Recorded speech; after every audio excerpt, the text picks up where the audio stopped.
5 lagi individu disiasat dan sudah diambil keterangan oleh Suruhanjaya Komunikasi dan Multimedia Malaysia SKMM dan polis atas tuduhan menyebar berita palsu berkaitan COVID-19. Penularan berita palsu di media sosial khususnya berkaitan maklumat dan arahan kerajaan.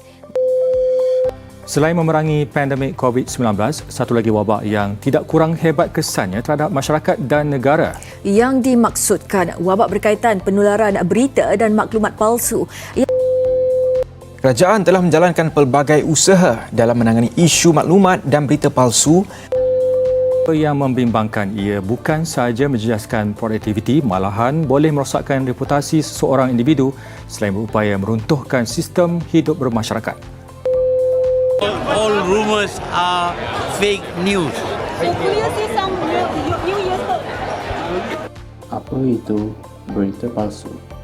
Berita palsu merupakan sejenis kewartawanan kuning, iaitu menyiarkan berita kurang atau tiada penyelidikan yang bagus atau propaganda yang terdiri daripada penyebaran maklumat salah atau olok-olok secara sengaja melalui media akhbar tradisional, media penyiaran maupun media sosial dalam talian.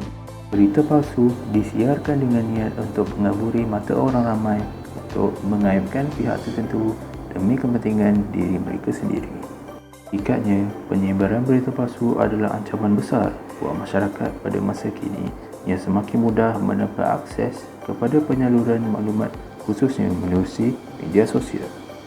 Akibat penyebaran berita palsu itu boleh membawa kepada fitnah, prasangka dan benci-membenci sesama umat sehingga mengundang pecahan sesama bangsa. Oleh sebab itu, seluruh masyarakat Islam disarankan agar mengamalkan konsep tabayun, yakni semak asas kebenaran bagi mengelakkan timbulnya prasangka sekiranya menerima sembarang berita yang belum sahih. Dalam Al-Quran, banyak ayat yang menjelaskan bahawa larangan untuk menyebar perkara yang tidak benar. Begitu juga dengan hadis. Jadi, mari kita lihat apakah isi kandungan ayat dan hadis tersebut. أعوذ بالله من الشيطان الرجيم إن الذين جاءوا بالإفك أصبة منكم لا تحسبوه شرا لكم بل هو خير لكم لكل امرئ منهم ما اكتسب من الإثم والذي تولى كبره منهم له عذاب عظيم. Sesungguhnya orang-orang yang membawa berita yang amat dusta itu ialah segolongan dari kalangan kamu. Janganlah kamu menyangka berita orang yang dusta itu buruk bagi kamu. Bahkan ia baik bagi kamu. Tiap-tiap seorang di antara mereka akan beroleh hukuman sepadan dengan kesalahan yang dilakukannya itu. Dan orang yang mengambil bahagian besar dalam menyiarkannya di antara mereka akan beroleh siksa yang besar di dunia dan di akhirat. Laula isma'tumuhu zannal mu'minuna wal mu'minatu bi anfusihim khairan wa qalu hadza ifkum mubin. Sepatutnya semasa kamu mendengar tuduhan itu, orang-orang yang beriman, lelaki dan perempuan, menaruh baik sangka kepada diri orang-orang mereka sendiri dan berkata, ini ialah tuduhan dusta yang nyata. Walaula fadlullahi alaikum wa rahmatuh fi dunya wal akhirati lamassakum fima afattum fihi azabun azim. Dan kalaulah tidak kerana adanya limpah kurnia Allah dan rahmatnya kepada kamu di dunia dan di akhirat, tentulah kamu dikenakan azab seksa yang besar disebabkan kamu turut campur dalam berita palsu itu. استلقونه بألسنتكم وتقولون بأفواهكم ما ليس لكم به علم وتحسبونه هينا وهو عند الله عظيم.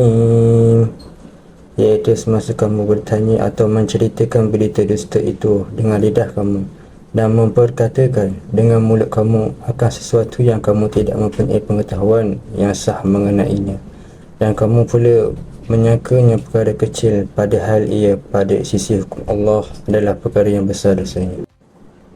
Ya ayyuhallazina amanu taqullaha wa qulu qawlan sadida. Wahai orang-orang yang beriman, bertakwalah kepada Allah dan katakanlah perkataan yang tepat, benar dalam segala perkara. Yuslih lakum a'malakum wa yaghfir lakum dhunubakum wa man yuti'illaha wa rasulahu faqad faza fawzan 'azima. Supaya ia memberi taufik dengan menjayakan amal-amal kamu dan mengampunkan dosa-dosa kamu. Dan ingatlah, sesiapa yang taat pada Allah dan Rasulnya, maka sesungguhnya ia telah berjaya mencapai sebesar-besar kejayaan. Ya ayyuhalladzina amanu in ja'akum fasikum binaba'in fatabayyanu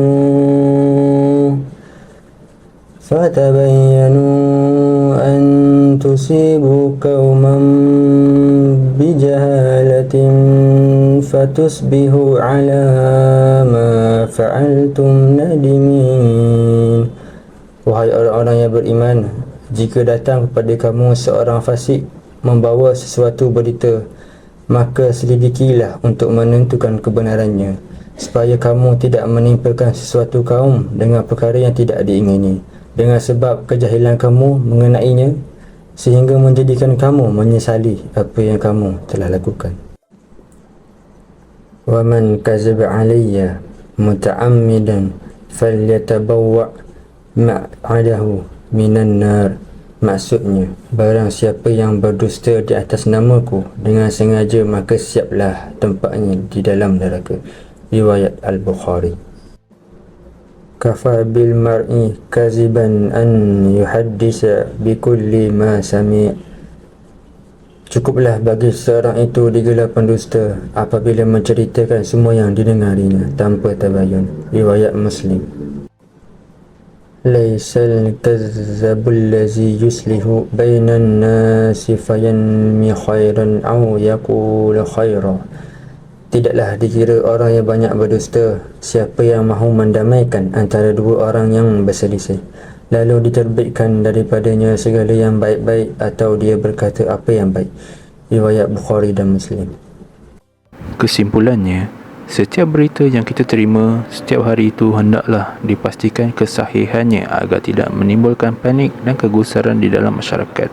Apatah lagi jika ingin menyebarkan sesuatu berita, kesahihannya perlu diteliti dengan sangat teliti. Apabila sesuatu berita yang dusta dan tidak benar itu disebarkan dengan sengaja, Allah SWT telah menyediakan balasan yang setimpal buat mereka.